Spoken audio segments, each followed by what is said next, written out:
देखो महाराज मनु इसलिए रो रहे हैं कि मैंने जीवन में भजन नहीं किया, और आज लोग इसलिए रो रहे हैं कि मैंने भोजन नहीं किया।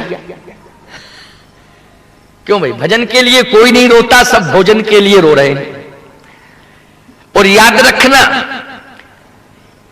भोजन में मात्रा है लेकिन भजन में कोई मात्रा नहीं है। भजन में कहीं मात्रा लगी है? भाजा ना, यहां कोई मात्रा नहीं है इसमें, और भोजन में मात्रा है। तो आप भोजन में मात्रा का ध्यान रखें और भजन में मात्रा का ध्यान ना रखें, क्योंकि इसमें मात्रा है ही नहीं। तो कहा मैंने भजन नहीं कर पाया। शत्रुपा जी ने कहा तो भजन कर लीजिए। कहा पहले बेटे को बुलाओ और बेटे को ये राजपाट दे दें, इसके बाद भजन करें। तो जब बेटे को बुलाया गया तो बेटा भी कैसा होना चाहिए? देखो पुत्र कैसा होना चाहिए, आज की श्री राम कथा से यह समझ लीजिए। पुत्र कैसा होना चाहिए? जैसे मनु जी ने अपने पुत्र को बुलाया तो पुत्र ने हाथ जोड़ करके कहा पिताजी आज्ञा करें। महाराज मनु ने कहा कि मैं तुम्हें राजा बनाना चाहता हूं। बेटे ने कहा कि आप जब तक जिंदा हैं तब तक मैं राजा नहीं बनूंगा, आपकी आज्ञा का पालन करते हुए राज्य का संचालन तो करूंगा लेकिन राजा नहीं बनूंगा। महाराज मनु ने कहा कि मैं राज्य दूंगा, बेटे ने कहा मैं लूंगा नहीं। मनु जी कहते मैं दूंगा, बेटा कहता मैं लूंगा नहीं। वो आज का बेटा जबरदस्ती मालिक बनना चाहता है। बोलो बनना चाहता है कि नहीं? हमारे यहां एक नियम है कि पिता के मरने के बाद कपाल क्रिया का विधान है। यहां इस होता होगा उड़ीसा में कपाल क्रिया का विधान है। और वह कपाल क्रिया कौन करता है? पुत्र। लेकिन ईमानदारी के साथ आप बताएं, अखबारों में आप रोज पढ़ते हैं, वैसे नियम यह है कि पिता के मरने के बाद पुत्र पिता की कपाल क्रिया को करता है। आज का पुत्र जिंदगी में पिता की कपाल क्रिया करने लगता है। बोलो जिंदा में कर रहा है कि नहीं? केवल धन के पीछे, स्वार्थ के पीछे, लालच के पीछे। श्री राम कथा से संदेश मिल रहा है। महाराज मनु ने अपने बेटे को बुलाया, कहा बेटा राज्य ले लो। बेटा कहता है पिताजी जब तक आप जीवित हैं तब तक हम राज्य को स्वीकार नहीं करेंगे, आपकी आज्ञा का पालन करते हुए राज्य का संचालन तो करेंगे लेकिन राज सिंहासन को स्वीकार नहीं करेंगे। यह है मर्यादा। गोस्वामी जी कह रहे हैं बरबस, बरबस मानी है जबरदस्ती। बरबस मानी क्या है? जबरदस्ती। बेटा लेना नहीं चाहता है, बाप देना चाहता है। बरबस राज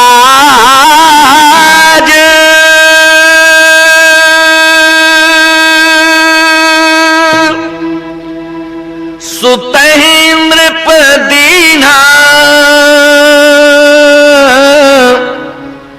तो नारी समेत गवन बन कीन।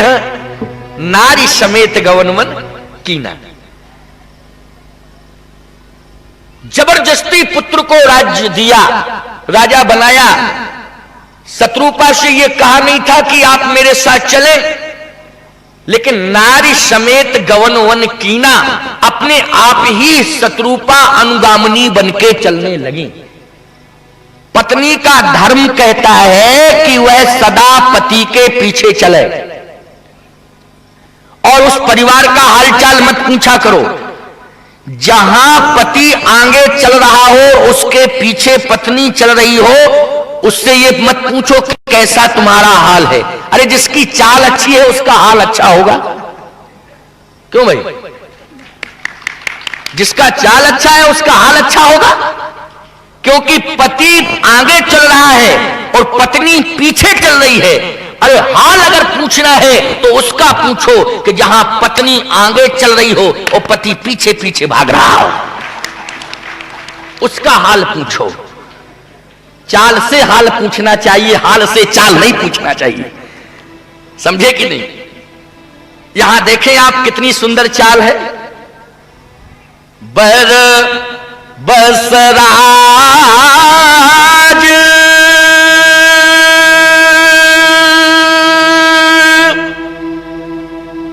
सुतहीन पुदीना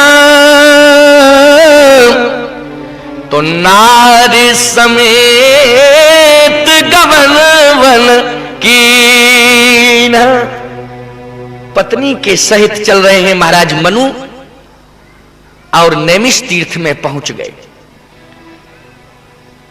यह है परंपरा। भगवान श्री राम के जन्म का यही क्रम है, यह जन्म का हेतु है। जैसे नैमिषारण्य तीर्थ में पहुंचे तो तपस्या करने लगे। अब एक समझौता हुआ, देखो पति पत्नी में क्या समझौता हुआ, बड़ी विचित्र बात है। महाराज मनु ने कहा देखो मैं तुम्हें मजबूर नहीं करना चाहता हूं, नहीं तुम्हारी भक्ति और तुम्हारी श्रद्धा का मैं अंत कर दूं, ऐसा मैं नहीं चाहता हूं। अपनी इच्छा से तुम जो भक्ति करना चाहो करो, स्वतंत्र हो, हम प्रतिबंधित नहीं करेंगे। महाराज मनु ने कहा लेकिन देवी शत्रुपा इस बात का ध्यान रखना, मैं तपस्या करूंगा, लेकिन मैं तपस्या तो करूंगा लेकिन खड़े होकर के तपस्या करूंगा, बैठ करके नहीं करूंगा। और तेरी इच्छा जैसी हो तू बैठ करके कर। शत्रुपा जी ने कहा जब आप खड़े होकर के तपस्या करेंगे तो मैं भी खड़ी होकर के ही तपस्या करूंगी।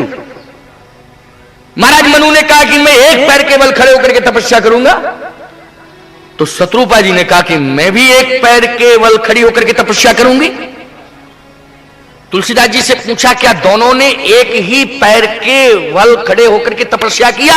हाँ, ठाड़े रहे एक पद दो, दोनों एक ही पैर पर खड़े हो गए।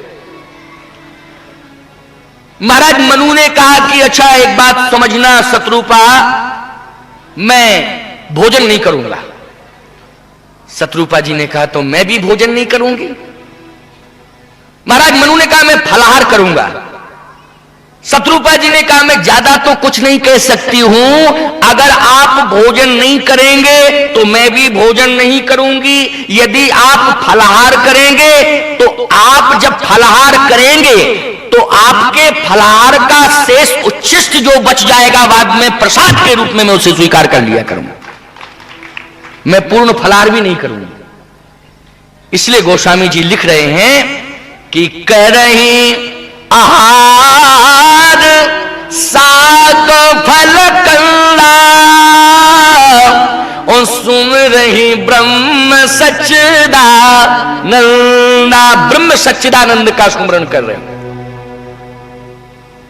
श्री राम को प्राप्त करने के लिए परिवार में प्रेम की आवश्यकता है।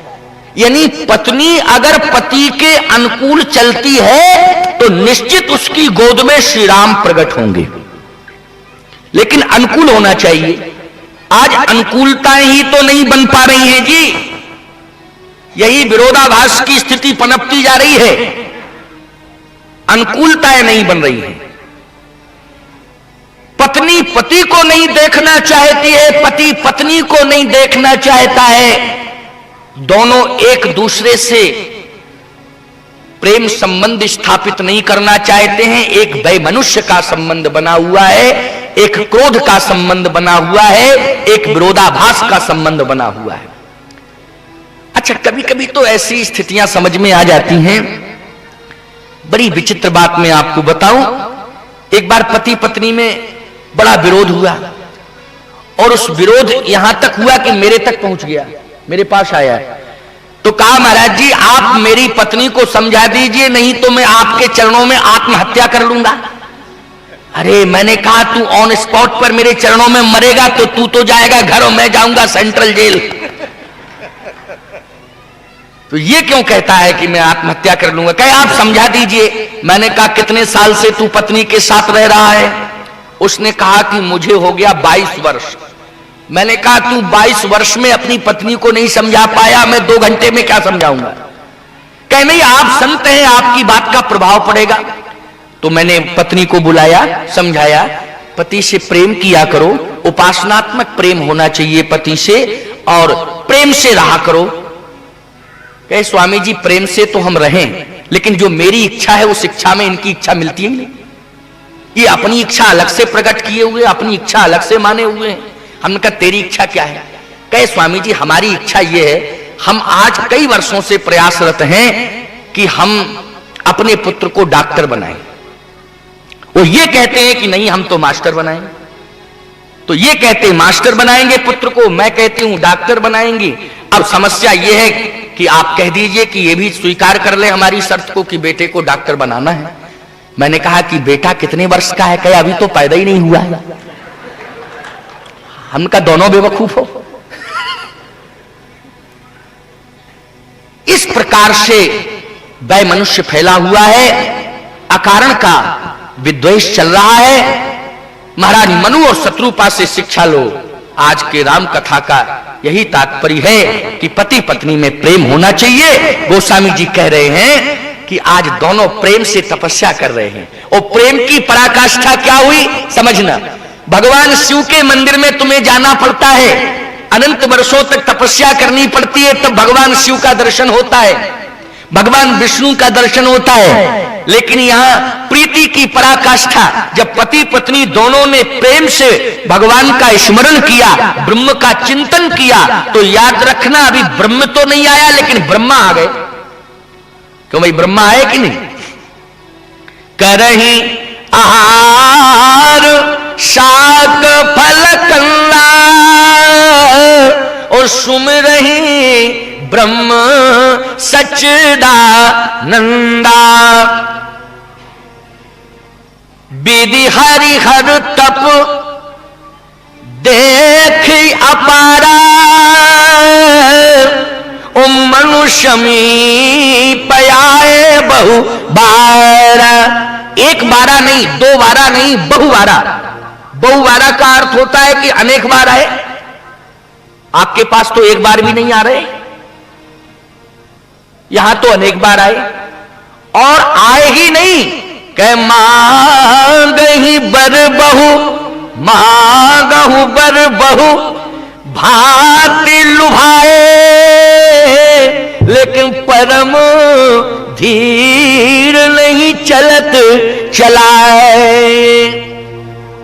ब्रह्मा जी पहुंचे और ब्रह्मा जी ने कहा मैं ब्रह्मलोक से आया हूं, मनु क्या चाहिए? जो मांगो सो मिलेगा। महाराज मनु ने कहा मुझे ब्रह्मा से कुछ नहीं चाहिए।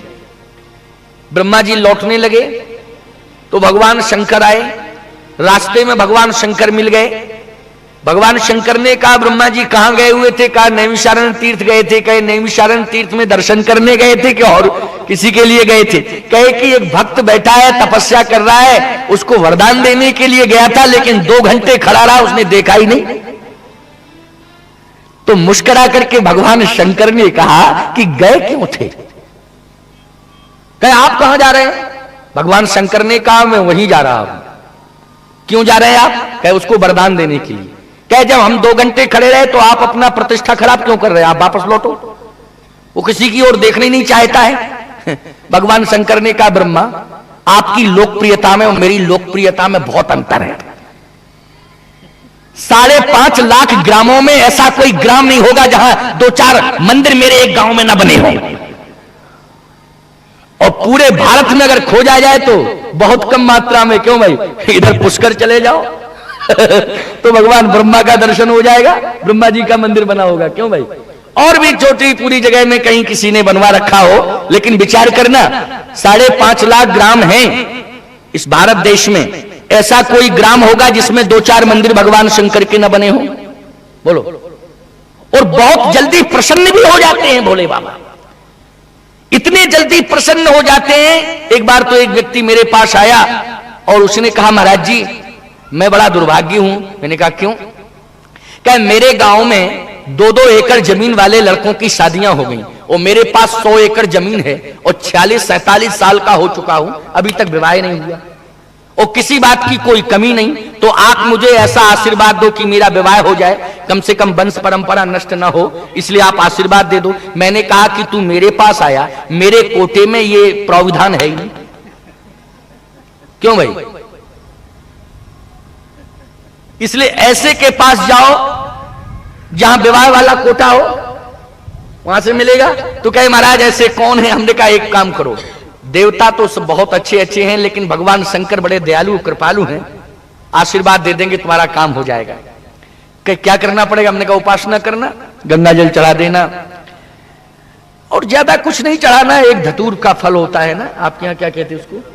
धतूरा बोलते, दूधरा, दूधरा का फल हमको चढ़ा देना, और बस ध्यान करना। एक दिन नहीं, 2 दिन नहीं, तीसरे दिन भगवान शंकर प्रकट हो जाएंगे और आशीर्वाद दे देंगे, विवाह हो जाएगा तेरा। और मैंने कहा सुन, बुरा मत मानना, भगवान शंकर बहुत जल्दी प्रसन्न होते हैं, तू चला जा। जैसे वो गया, उसने 1 दिन, 2 दिन, तीसरे दिन भगवान शंकर प्रकट होके बोले मांग बर, मांग बर। उसने माथा रख लिया, माथे पर हाथ रख लिया। भगवान शंकर ने कहा ये माथे पर तुमने हाथ क्यों रखा? उसने कहा बस अब मेरा दिमाग खराब हो गया आपकी बात सुन के। कहा क्यों? कहे आप भी आए तो कह रहे मांग बर, मांग बर, मांग बर। अरे बर तो मैं स्वयं हूं, मुझे तो बधू चाहिए।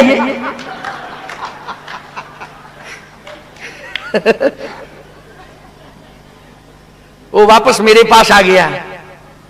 जैसे मेरे पास आया, कहे महाराज जी भगवान शंकर ने भी बर की बात कही, इसलिए अब लगता है कि मेरा विवाह नहीं होगा, मैं बरई बना रहा हूं, ऐसा ही बना रहूंगा, बरई, विवाह नहीं होना है।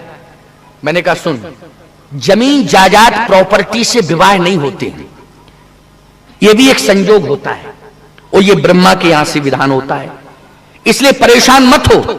और ऐसा मत सोच कि 2 एकड़ वाले का विवाह हो गया, मेरे पास 100 एकड़ जमीन है। मैंने कहा जो देश का प्रधानमंत्री बना रहा अटल बिहारी, वो 78 साल का हो गया, अभी तक उसका विवाह नहीं हो पाया।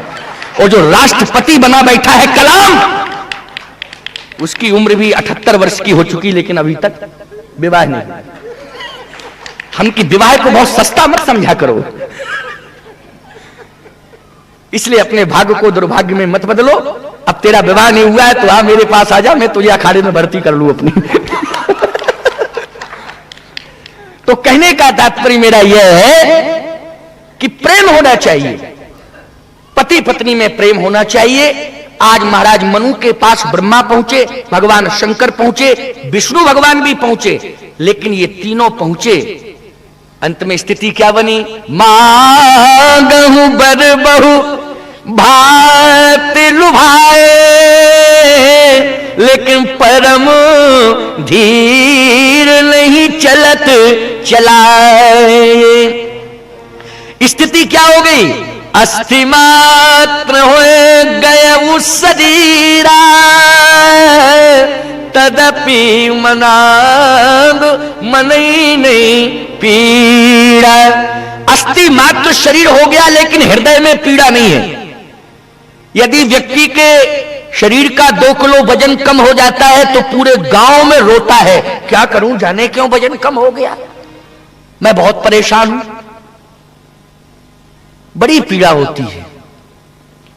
लेकिन अस्थि पंजर शरीर हो गया, लेकिन पीड़ा नहीं है।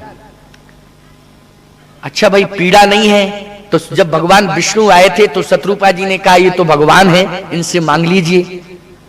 महाराज मनु ने कहा देखो मैंने कहा था ना कि तुम मेरे साथ तपस्विनी बनकर के तो रहोगी, लेकिन बीच में बोलोगी नहीं। और तुम्हारे जीवन में लोभ आ गया कि नहीं आ गया? मन में लोभ आ गया कि मांग लो। मांगना ये क्या है? ये लोभ की प्रवृत्ति है कि नहीं? क्यों भाई मांगना क्या है? लेकिन एक बात समझना, ऐसा मत समझना कि स्वामी सत्यप्रज्ञानंद जी सरस्वती को यज्ञ के सहयोग के लिए भक्त दे रहे हैं तो आप समझो ये मांग रहे हैं, अपने लिए थोड़ी मांग रहे हैं। पंडित मदन मोहन मालवीय ने हिंदू विश्वविद्यालय का निर्माण कराया और पूरे देश से मांगा था, लेकिन अपने लिए मांगा था। विश्वामित्र जी ने चक्रवर्ती सम्राट राजा दशरथ के दरबार में राम लक्ष्मण को मांगा था, अपने लिए मांगा था।